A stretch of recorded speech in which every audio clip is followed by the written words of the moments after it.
Keir Starmer's commitment to fiscal responsibility ahead of a pivotal budget announcement. Hey there, everyone. So yeah, let's talk about something that's making waves in the political landscape right now. Keir Starmer, the leader of the Labour Party and the UK Prime Minister, is gearing up to deliver a significant speech in the West Midlands this coming Monday. What's the big deal? Well, it's all about embracing what he calls the harsh light of fiscal reality. Sounds serious, right? And it is. Starmer's speech comes just ahead of a crucial budget announcement by his Chancellor, Rachel Reeves, which is expected to contain some pretty substantial tax increases and spending cuts. Now, this isn't just any budget. It's being described as potentially one of the most momentous in Labour's history. You can imagine the kind of pressure that's putting on Starmer and his team. So, what exactly is in store for the UK economy? The Chancellor is set to reveal plans that involve a significant boost in capital spending, which, interestingly enough, will be funded through higher borrowing. But here's where it gets a little sticky. There's going to be an immediate squeeze on departmental budgets, which could raise some eyebrows, especially among voters. Now, as we edge closer to this budget reveal, it's worth noting that some senior figures in Labour are feeling a bit anxious. They're worried that raising national insurance contributions might backfire and lead to voter backlash, particularly since they previously promised not to increase these in their election manifesto. Yeah, talk about a tight spot. Starmer is going to address these concerns head-on in his speech. He's set to make the case that working people are the ones who ultimately suffer when the government fails to provide economic stability. He'll argue that folks are fed up with sluggish growth, stagnant living standards, and public services that seem to be falling apart. And you know what? He's right. Those are valid concerns that many people are feeling right now. In his speech, Starmer will emphasize the importance of making tough decisions, stating it's time to choose a clear path and embrace the harsh light of fiscal reality. He's calling for unity behind a credible, long-term plan. It's like he's saying, hey, we can't ignore these issues anymore. They won't just go away. He's advocating for a move away from the populist chorus of easy answers. That's a pretty bold stance. Now, at the heart of the budget, we're likely to see a significant increase in national insurance contributions for employers. The plan is to raise at least £8.5 billion through this measure, and they're also looking to lower the threshold for when these contributions kick in. Hisham. Sounds like a lot of changes are coming down the pipeline.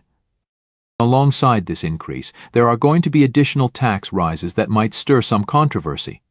For instance, there's talk about levying VAT on private schools and increasing capital gains tax on share sales. Plus, they're considering imposing inheritance tax on certain agricultural properties. Wow, that's quite a list. So, where's all this money going? Well, it's aimed at closing a £2 billion gap in the public finances that the previous government left behind.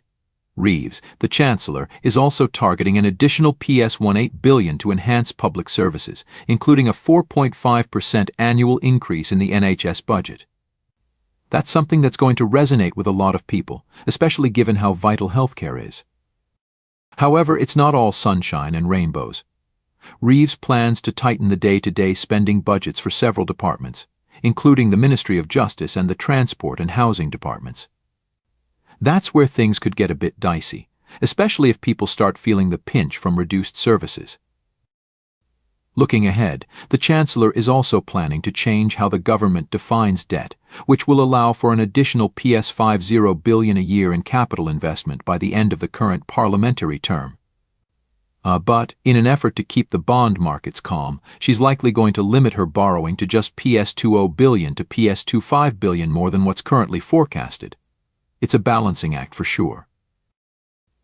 This extra funding will be earmarked for various projects, including a hefty £1.4 billion for repairing school buildings and developing 2 carbon capture and storage sites in the north of England. Oh, and there's also a plan to regenerate Euston Station and finish up that high-speed rail link with Old Oak Common. These are big-ticket items that could really help the infrastructure. Now, here's where it gets a bit messy. Despite all this talk of new spending, it seems that the money isn't going to be allocated for more freeports, despite recent announcements of new sites. Apparently, there was some confusion in communication, leading to what officials have described as a total cock-up. Yeah, not exactly the best look for the government. In the lead-up to this budget, There's been some heated debate within the Labour Party over who exactly qualifies as working people. You see, they promised not to raise taxes on working folks, and now they're trying to define who that encompasses. Starmer previously said it referred to people earning money through work rather than assets, but there was later clarification that even people with small shares could still be considered working people. It's all a bit convoluted, right?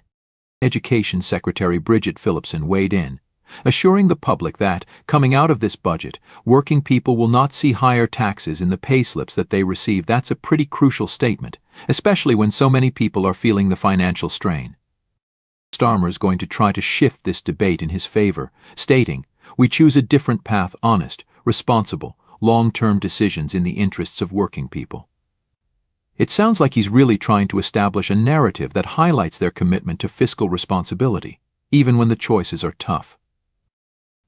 And then he'll draw a comparison to the past, noting we have to be realistic about where we are as a country. He points out that the current situation is unlike what was seen in 1997 or even 2010. The landscape has changed, and the challenges are unprecedented. That's a fair observation, don't you think? Despite the preparation efforts from Starmer and Reeves, some cabinet ministers are still feeling uneasy about how the budget's measures could affect the party's already shaky poll ratings. They're particularly concerned about potential changes, such as lifting the PS2 cap on local bus fares, which could hit people hard in their everyday lives. Yeah, those kinds of changes could definitely stir some discontent. To counteract any negative feedback, Starmer plans to assert that critics of their chosen path should propose alternatives.